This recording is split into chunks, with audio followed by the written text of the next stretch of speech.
God is moving. It's Young People Nation. Welcome to Young People Nation. Listen to us weekly as we commit to bring transparency, healing, and truth to the everyday situations in life that might bring you down. Join us for your weekly dose of inspiration. Thank you for listening to Young People Nation. Make sure you subscribe so you never miss an episode. And now, here's your host, Eugene and Donna Perry. Let's go. Christ is the foundation. Know his word gon' lead us. Know I'm already going. Taking steps I believe in. Giving guidance to the youth. Giving guidance to the lost. Give the world to the project. Lead them back to the cross. Welcome to Young People Nation. We have today two awesome women who are in our school system, and we're going to talk on bullying, being the bully, or being bullied, being bullied. We just want to introduce our guests today. First, we have Miss Santita Danjou. Miss Danjou is from Augusta, Georgia, and she is a teacher. She's a mother of two, and she teaches in the middle school in Evans, Georgia. Santita knew at a very young age she wanted to work with young people. Thank you, Santita. From the time she was a teen herself, she worked in whatever capacity she was given, and whether it was her local church or serving as a teacher cadet in school, she has always had a heart to help young people grow into their purpose and ensure they feel seen. Santita is the mother of two teens, a middle school teacher of 13 years, and enjoys writing young adults novels, which we will talk about momentarily. And she is the wife of one husband. Oh, yeah. That's right. Okay. And so also we have Miss Tanisha Williams. She is a certified school counselor with 8 years of experience in the middle school settings. She is a member of the Georgia School Counselor Association, where she serves as the Region 5 liaison. Prior to becoming a middle school counselor, Ms. Williams worked in public relations and marketing at Augusta University. Well, welcome, ladies. Welcome, Ms. Williams and Ms. Danjou. It's nice being here. Thank you. Thank you. Thank you. So today we're going to be talking about bullying. We know that's something that really goes on a lot in our schools and even in college and even in adult lives. But today we're going to be dealing with our children, and our children are headed back to school. We got kids headed to college. So let's just talk about bullying. Define bullying. So bullying is really something that's constant. It has to be constant and persistent. So anytime someone is either teasing, making fun of someone, it can be physical, social or emotional, or cyber. But when I say cyber, I mean online bullying, which a lot of kids have social media. So that's usually where a lot of bullying occurs. Mm. Do you think that that type of behavior runs in families? I wouldn't say it runs in families, but I would. It probably, for someone who becomes a bully, that's probably where they may possibly get it from. Because I wouldn't say most, but there are some students who do experience some form of bullying, whether it be from parents or from a sibling, and so they feel powerless.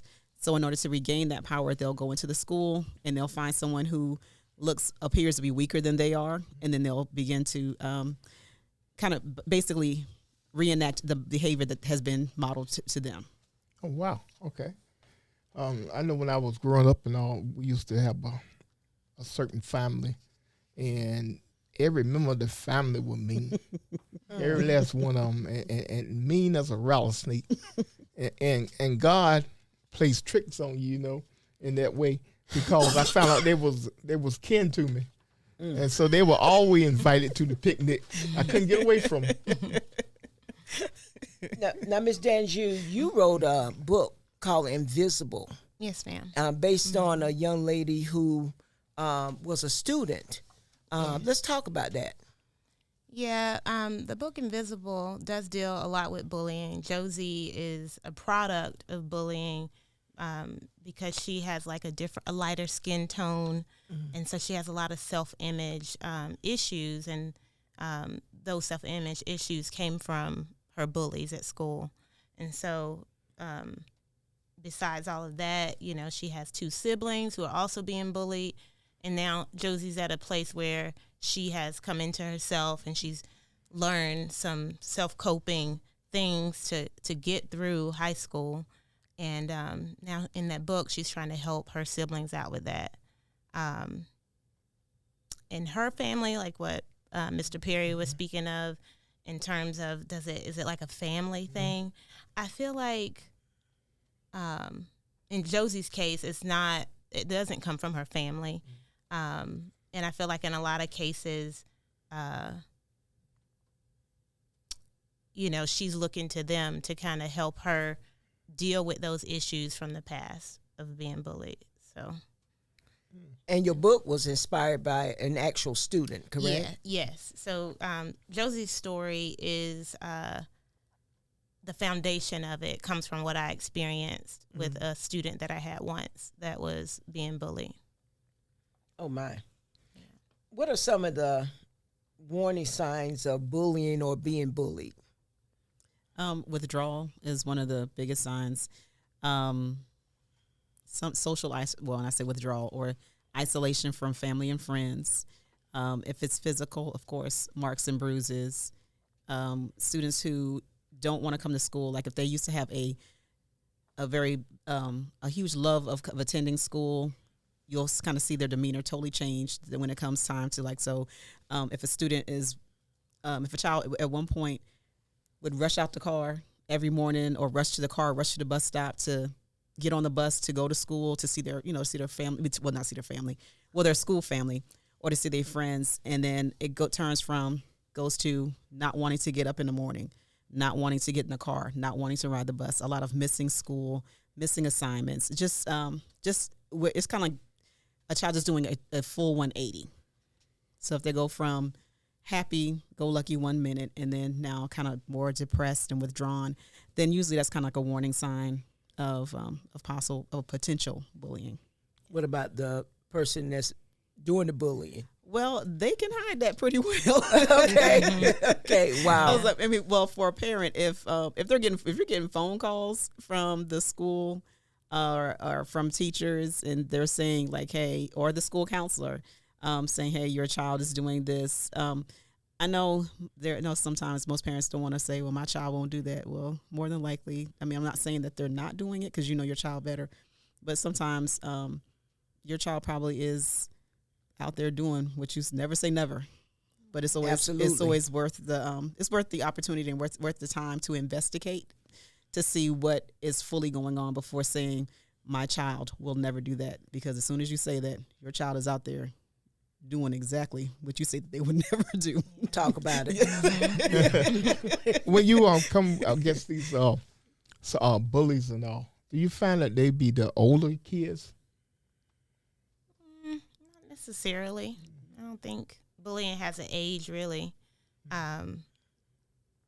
You could be a kindergartner who's just choosing to make someone feel inferior because they're having a bad day or they're angry about something. So I don't know. What do you think, Ms. Williams? And that's one of the things, like if you see it in younger kids, it's more or less you really need to watch.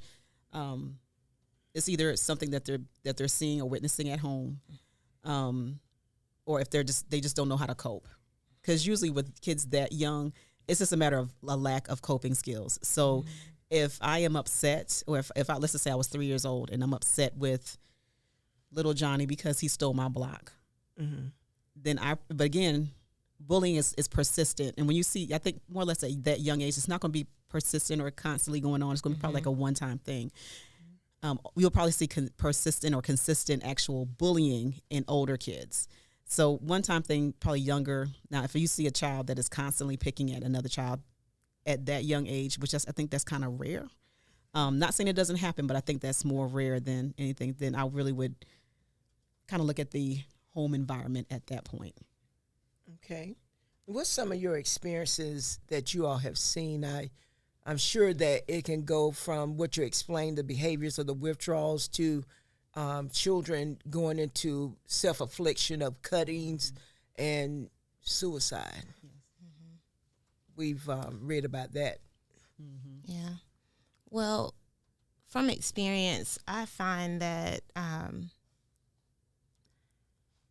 my experience, it's mostly females that I notice that are very kind of closed off and quiet and just kind of, not really wanting to socialize a whole lot and wanting to keep their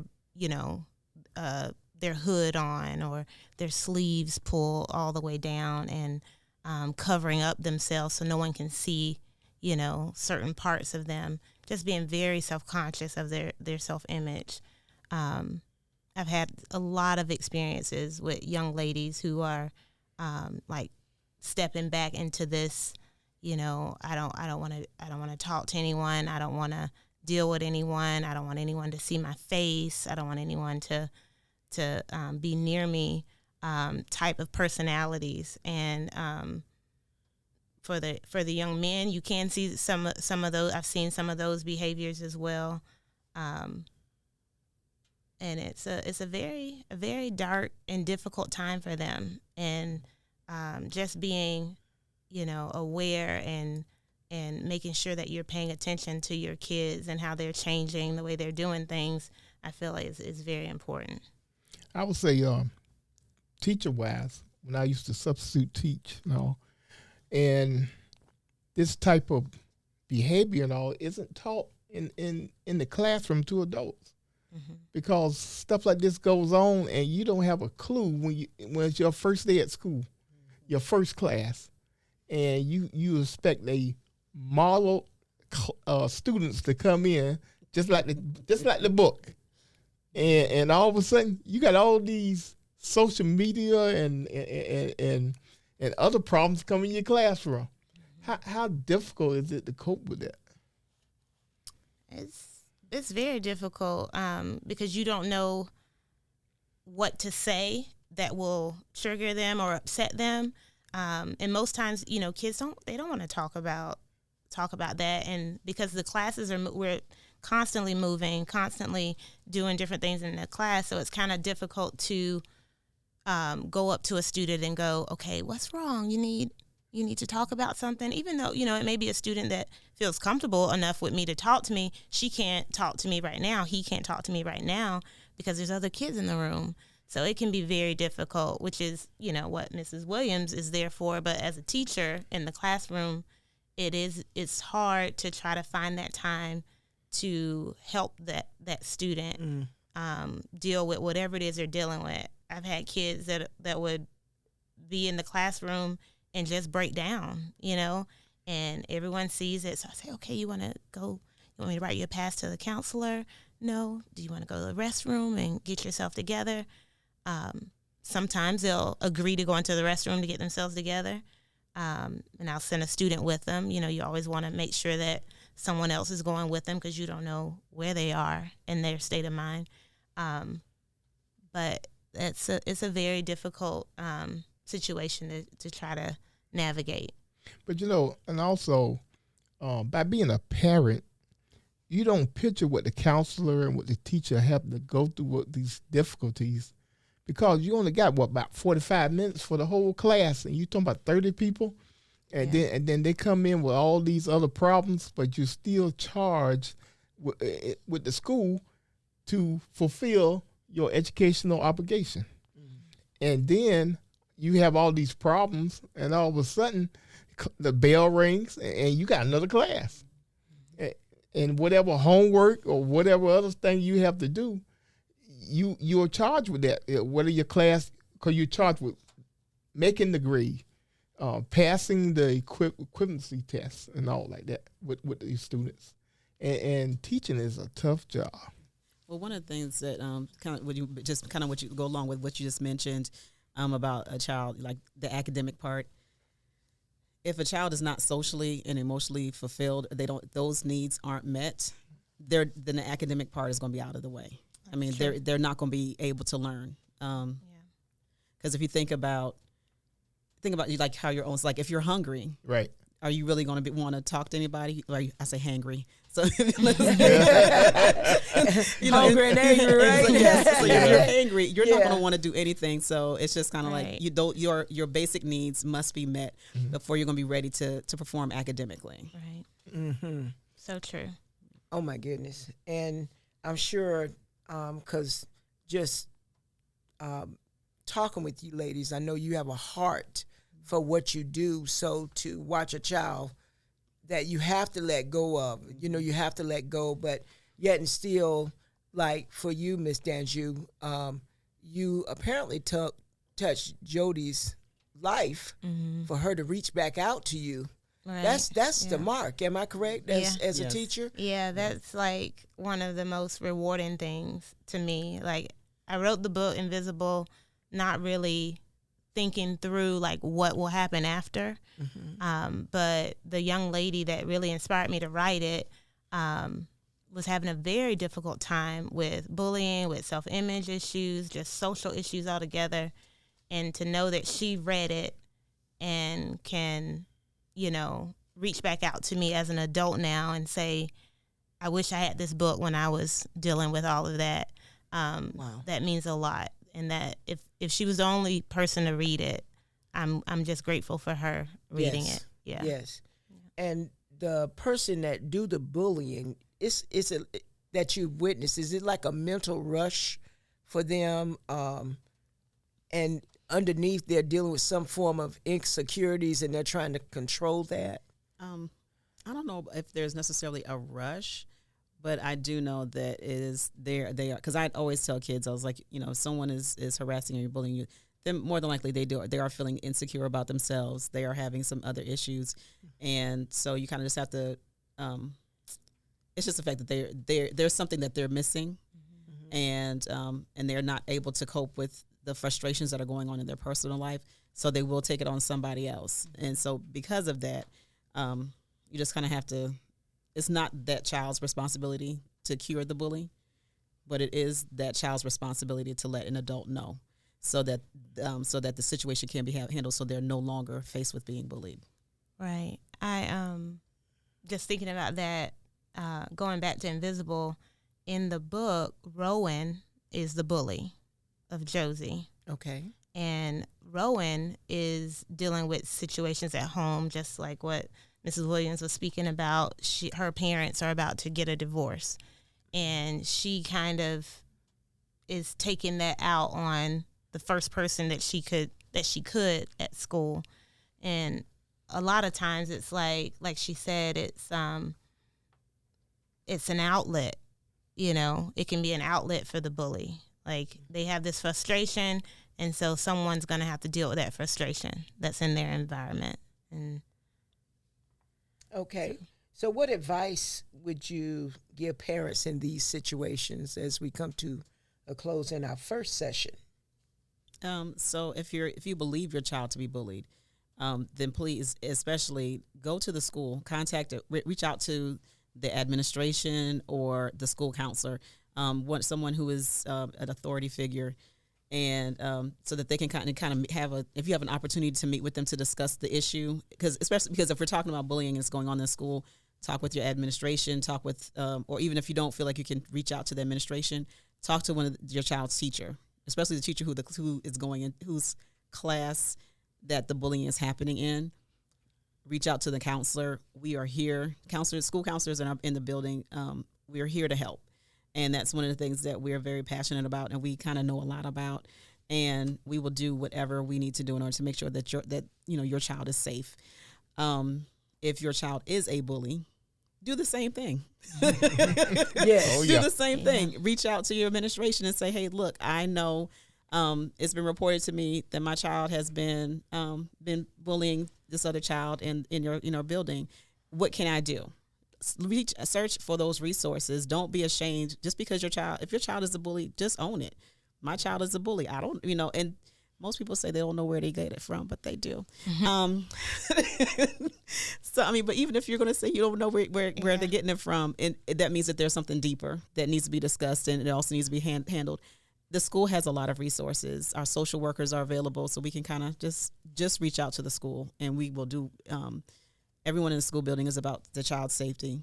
Whether your child is a bully or being bullied, we're about safety for all of our kids. Okay.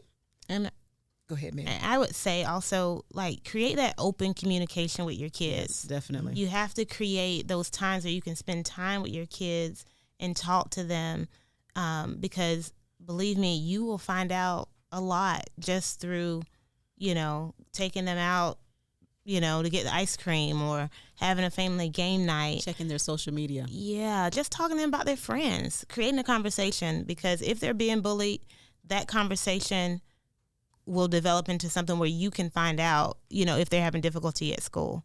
And if they are the bully, use that time as a teaching time on how you treat people. Definitely. And, value people in your life.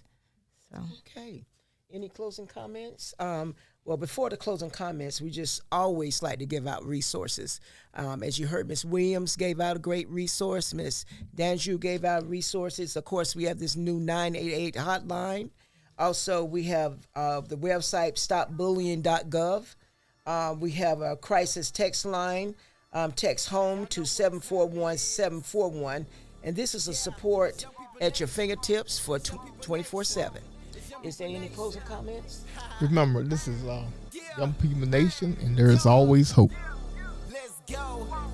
Christ is the foundation. Know his word gon' lead us. Know I'm already going. Taking steps I believe in. Giving guidance to the youth. Giving guidance to the lost. Give the world to the project. Lead them back to the cross. He the number one prospect. He the top boss. I was broke, I was empty. He the one that paid the cost. Really thought that I was cool. There was nothing like the Savior. Now it's time for the truth. The whole world been waiting. It's Young People Nation. It's Young People Nation. It's Young People Nation. It's Young People Nation. It's Young People Nation. It's Young People Nation. It's Young People Nation. The whole world been waiting. Whatever you going through, I know what he gonna do. Don't matter the circumstance, we going back to the root. Keep going, keep going. Let that seed keep growing. You need peace and we know it. Now it's time to live holy. Young People Nation. You know what time it is. Young People Nation. Get ready, the time is here. Get ready, we vibing here. We about to let God in here. Young People Nation. It's Young People Nation. Yeah, do it for the heavens, you know where we going. Influenced by his love, you know we gotta show it. It's time to put the youth onto what God is doing. Cause I can tell you now, right now, that God is moving. It's Young People Nation.